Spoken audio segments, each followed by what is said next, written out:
The threat to democracy point is not working, and all of the good pollsters have made that point very clear to the Biden administration, that actually the messaging that works is about the mundane stuff, that people want to hear about lowering prescription drug prices and things like the debt and the deficit and preserving Medicare and Social Security.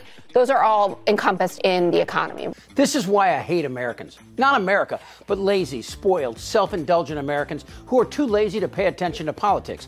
And 70% of Americans can't name their member of Congress. And up until Donnie Indictable, you could almost get away with that, but not anymore. Sure, the economy is important, and to that point, this is the strongest economic growth in 50 years. All those metrics favor Biden: GDP, unemployment, inflation reduction, and the Biden team should highlight every single one of them. And of course, the irony of MAGA whining about the economy, then voting for Trump. Oh, I don't care what the data shows. So what do you trust? I trust Donald Trump.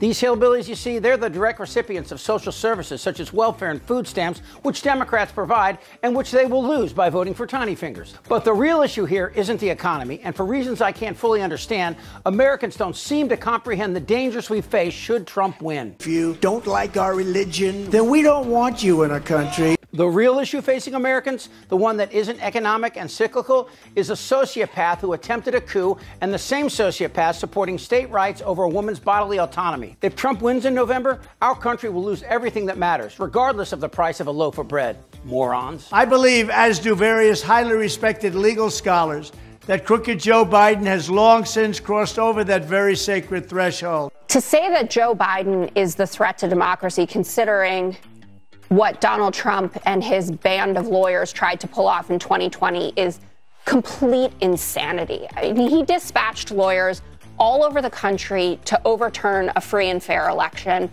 A lot of them have pled out to doing this. A lot of them are still to face trial. And he's doing his darndest to make sure that he doesn't have to show up in any of these courtrooms because he's deathly afraid of what's going to happen there. And as many of these January 6th He's not afraid of anything. Oh, big man, not afraid, whatever. I know him. Okay, I'm sure you do know him, and I don't know him, but I don't think that man who doesn't want to even sleep in a hotel bed wants to go to jail. All right, there's a lot there. First, Trump is a coward, and the fact that Judge Jeannie doesn't get that says more about her than Trump. Trump is a frightened little boy, a person whose entire life consists of failure after failure, bankruptcy after bankruptcy, wife after wife, and who has no close friends and has poisoned every professional relationship from Secretary Esper to General Milley. We don't take an oath to a religion. We don't take an oath to a king or a queen or to a tyrant or a dictator. And we don't take an oath to a wannabe dictator. I want to be a dictator. He dispatched lawyers all over the country to overturn a free and fair election. That right there tells you everything you need to know about Trump. He expects to lose, and when he loses, which he always does, 2 elections by 7 million votes, he attacks. He attacks immigrants, women, political associates, and opponents, but never on substance because he's not that bright, and he lacks the courage to admit that he is a loser. So don't refute what happened. We know about Sidney Powell. We know about John Eastman, who just got disbarred. Rudy Giuliani, who's obviously not in very good position, how the mighty have fallen. But the point of this interview and doing it with Univision was about Latino support, right? And making sure that he shores that up. And he was up 29 points with Latinos the first year in office, and that edge is down to 9 points. And that's due to the issues of inflation and crime. He's doing better on them, but he's obviously got ground to make up. And it's interesting that this came out yesterday, and we had the ruling taking us back to 1864 in Arizona about abortion, because Latino votes in Nevada and Arizona are what are going to be really crucial there. 57% of Hispanics say abortion should be legal in all or most cases. And Donald Trump is out there defending his stance of you leave it to the states. He did say today, I won't support a federal abortion ban. He has said before that he supports a 15 or 16-week ban. So I don't know if he's going to be consistent with that. But the Democrats are going to make that a centerpiece of this conversation, as they should. They are so bad on the border, on the economy. So on matters of substance, there's no contest.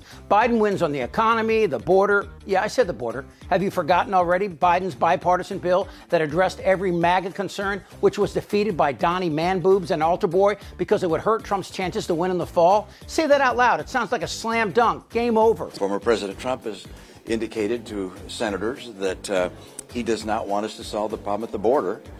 He wants to lay the blame for the border at Biden.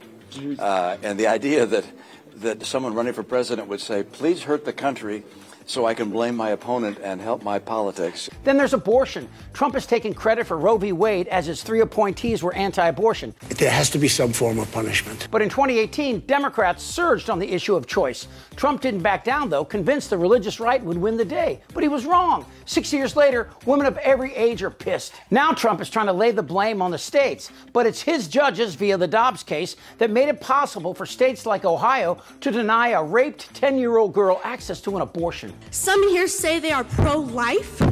What about my life? But as important as choice is to women, it is to men as well. These are our wives, our sisters, our daughters. But abortion rights will cease to exist if Trump, Bannon, Johnson, and Clarence Thomas have their way. They want to end your right to vote for the president, and that's exactly what Trump tried to do. Complete insanity. I mean, he dispatched lawyers all over the country to overturn a free and fair election. Let me explain. In a presidential election, the Electoral College awards the winner of that state's popular votes a designated number of electors, who then gather on the first Tuesday after the second Wednesday in December in their respective states to cast their votes for the winner of the popular vote. You follow that? Trump sent his men to try and convince red state legislators to disregard those electors who were committed to Biden and instead create new electors who would then vote for Trump. That's insane, but the Supreme Court, and especially Thomas and Alito, could allow states to change electors. I just want to find 11,780 votes. But Trump wasn't done. He went to Georgia, a typically red state, and tried to force the Secretary of State to invalidate Biden votes or create Trump votes so Trump could win. That's why he's headed to prison. And do any of you doubt for a second that Trump wouldn't try it again? And in 2020, after exhausting every illegal and unethical method available to him, he decided he would instead hold a rally on the Mall and send thousands of supporters he knew were armed into the Capitol to do whatever was needed to halt the certification of Biden's win.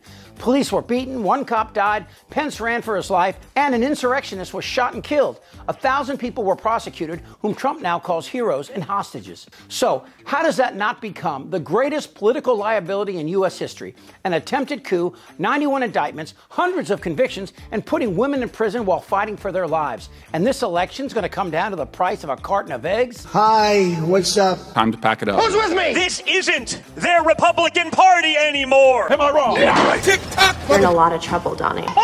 Thank you so much for watching. You know, YouTube frequently penalizes my videos for taking on controversial subjects, hurting our ability to earn ad revenue, which we use to hire more hosts and make more videos. We think it's so important to make these videos now and expose a Republican cult. So please join us on Patreon. The link is in the comments. We literally can't make these without you. Thank you so much. For Really American Media, I think he's crazy. I'm Chip Franklin.